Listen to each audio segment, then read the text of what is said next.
Flying on Battlefield 6 is hard to learn, and for controller players, your options for guides are very limited. In today's video, I will be covering the best settings for controller players. This guide will require nothing special, no special controllers, no extra paddles, and you don't need to be on PC for this either.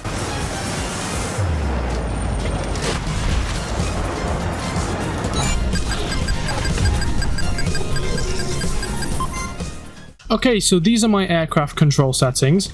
Now, you don't need to copy everything here, and for the aircraft control sensitivity, I find the sweet spot is around 150, although if you've flown on something different, stick to that. Avoid flying on a value below 100, as that's going to impact your ability to turn in dogfights. Everything else here is mostly just personal preference.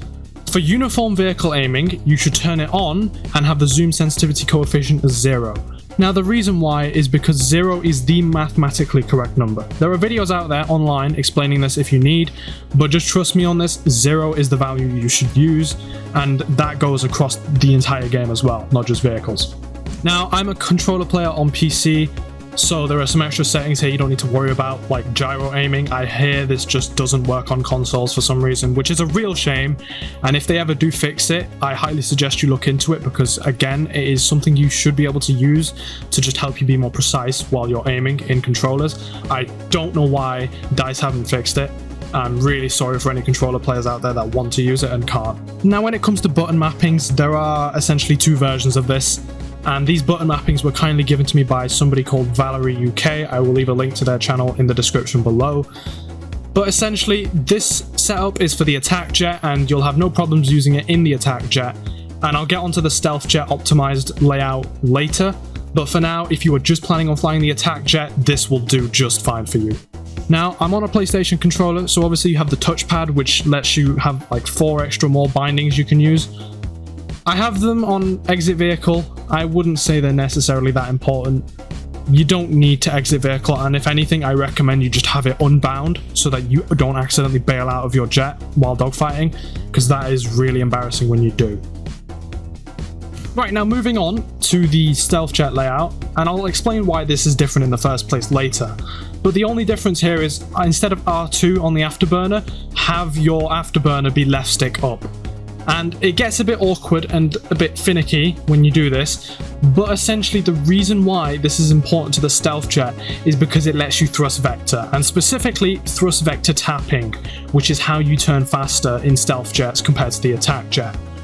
Now, in most Battlefield matches, you won't need this, which is why if you are starting out, you're a beginner to jets, maybe consider just sticking to the attack jet layout in the earlier part of this video. But if you're serious about dogfighting and you're serious about turning faster in the stealth jet, you should probably learn this layout and probably stick to it. It's very easy to alternate between the two. All you have to do is change one button, that's it.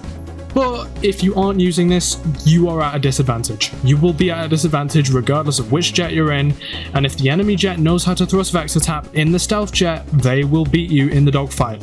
Now, once you've copied these controls, you'll want to practice with them. I'll put a code up on screen, but this is, in my opinion, the best training/test range in Battlefield 6 right now. And if you've gone with the stealth jet layout, you'll want to practice how to VTAP. Now, I've got the overlay on screen, hopefully that helps you out just a bit, but if not, essentially what you're doing is you're turning the afterburner on, but then you are holding the brake button instead of the accelerate button. That initiates the thrust vector mode, and then any direction you move your jet in, it will start to thrust vector. The idea here is you are tapping the button though, you are tapping it so that it doesn't cause your jet to go into a stall out state. Because if it stalls out, you end up actually just freezing up midair, and you're an easy kill when you do that. And just as a side note, don't do the funny Cobra maneuver that you see everybody online bragging about and flexing. If you do this against anybody even half competent, you will be beamed down within seconds. So do not do it. Aside from that, I don't really have any other pieces of advice to give you for these controller settings.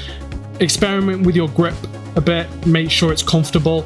Changing weapons can be a bit awkward sometimes, so always make sure you know what weapon you've got selected and when you're going to use it. And if you liked this guide and you are interested in learning more about how to fly jets, I have 3 other guides on my channel explaining the basics on how to fly jets. Part 1 goes through the basics, flare management, how to survive a conquest match, and so on. Part 2 explains how to dogfight and how to outmaneuver your enemies in a dogfight. Part 3 will explain how to ground pound infantry and just overall control a conquest match. So if you're interested, please check those out. They will be in the description of this video and they'll also be in the comments. You can also visit my channel as well. Otherwise, I hope this guide video helps you. I know for controller players, the options for guides are so limited. Like, there just isn't anybody out there. And all of the pro controller players, none of them have stepped up to make a guide for other controller players out there. So I hope this one helps. I hope it helps you to get into learning how to fly. And like I said, if you want to know more about how to fly, check out my channel. I don't just have jet guides, I also have helicopter guides out there as well. So without further ado, that's all for this video. I know it was short, but I don't want to ramble on about stuff I've already explained in previous videos. So if you want to learn more, check out my channel. But otherwise, thank you all for watching, and I will see you all in the next video.